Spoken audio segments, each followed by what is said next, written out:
ሰላም አለይኩም ወራህመቱላሂ ወበረካቱ። ሰላም እንዴት ናችሁ? አንድ ወንድማችን እዚህ ጥያቄ ይጠይቃል። ምን ይላል?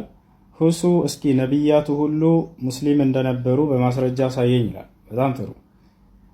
አላህ ስብሐነሁ ወተዓላ የላካቸው ነቢያቶች ሁሉ እንዳለ ሙስሊሞች ነበሩ።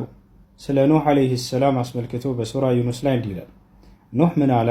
ወኡሚርቱ አን አኩነ ሚነል ሙስሊሚን አለ። እኔ ከሙስሊሞች እንደሆን ዘንድ ታዝዣለሁ አለ። ስለዚህ ኑህ ሙስሊም ነበር። ስለ አብርሃም ወይንም ኢብራሂም ዓለይሂ ሰላም ሙስሊም እንደነበር ይገልጻል። በሱራ አሊ ዕምራን ላይ ስለ እርሱ ምን አለ? ማ ካነ ኢብራሂሙ የሁድየ ወላ ነስራንየ ወላኪን ካነ ሐኒፈን ሙስሊማ ወለም የኩን ሚነል ሙሽሪኪን ይላል። አብርሃም አይሁድ አልነበረም፣ ክርስቲያንም አልነበረም፣ ነገር ግን በአላህ ትእዛዝ ላይ ቀጥ ያለ ሙስሊም ነበር፣ ከአጋሪዎችም አልነበረም፣ በፍጹም አንድ አላህን በብቸኝነት የሚገዛ ነበር ይላል። ስለ ሙሴ እንዲህ አለ። ወቃለ ሙሳ ሊቀውሚሂ ኢንኩንቱም አመንቱም ቢላሂ ፈዐለይሂ ተወከሉ ኢንኩንቱም ሙስሊሚን። ሙሴም ለህዝቦቹ እንዲህ አላቸው፣ ህዝቦች ሆይ በአንድ አላህ የምታምኑ ከሆናችሁና ሙስሊሞች ከሆናችሁ በእርሱ ብቻ ላይ ተመኩ፣ በሌላ ላይ አትመኩ አላቸው ይላል። ስለዚህ ሙስሊም እንደነበሩ ይገልጻል። ልክ እንዲሁ ያዕቆብ ለልጆቹ አደራ ሙስሊሞች ሁኑ ብሎ ነው ያዘዛቸው።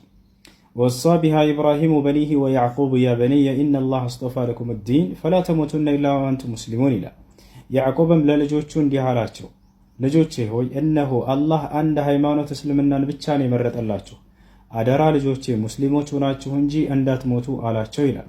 ስለዚህ ያዕቆብ ሙስሊም ነበር፣ ልጆቹንም አደራ በእስልምና ላይ እንጂ እንዳትሞቱ ብሎ ተናዟቸዋል ማለት ነው። ልክ እንዲሁ ከያዕቆብ ልጆች መካከል አንዱ ዩሱፍ ዓለይሂ ሰላም ወይንም ዮሴፍ እርሱ ሙስሊም ነበር። ማስረጃ በሱራ ዩሱፍ ላይ አላህ ሱብሓነሁ ወተዓላ ምን አለ ስለ እርሱ?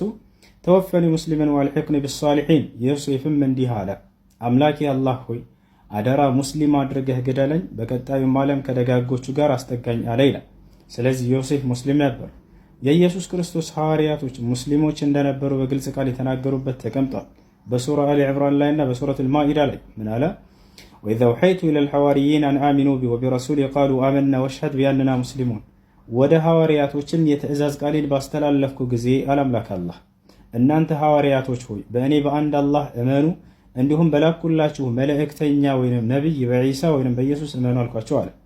ግልጽ ነው። እነሆ በአምላካችን በአላህ በአንተ አምነናል፣ እንዲሁም በላክልን ነቢይ ወይንም መልእክተኛ አምነናል አሉ። ከዚያ ወሽሀድ ቢአንና ሙስሊሙን እኛ ሙስሊሞች መሆናችንን መስክርልን አሉ ይላል። ምን መሆናችንን? ሙስሊሞች መሆናችንን። ስለዚህ ሙስሊሞች ነበሩ። ታላቁ ነቢይ ዒሳ መልእክተኛው የሚያስተማራቸው እስልምና ነው ማለት ነው። ልክ እንዲሁ ሁላቸውም ነቢያቶች ሙስሊሞች መሆናቸውን አላህ ሱብሓነሁ ወተዓላ ገልጿል። ኢነ ዲነ ዒንደላሂ ልእስላም ይላል። ከእኔ ከአላህ ዘንድ አንድ ትክክለኛ ሃይማኖት እስልምና ብቻ ነው ይላል።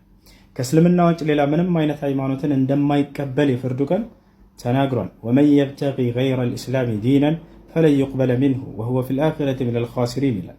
ከእስልምና ውጭ ሌላን ሃይማኖት የፈለገ ሰው ያ ሃይማኖቱ ከእኔ ዘንድ ተቀባይነት የለውም ነገ የፍርዱ ቀን ብሏል። በቀጣዩ ዓለም ያኔ ከከሰሩት ሰዎችም ይሆናል ይላል። ስለዚህ ከእስልምና ውጭ ያሉ ሃይማኖቶች ምንም አይነት ቦታ የላቸውም የፍርድ ቀን። ግልጽ ነው አይደል? ይህን ይመስላል። አሰላሙ አለይኩም ወረሕመቱላሂ ወበረካቱ።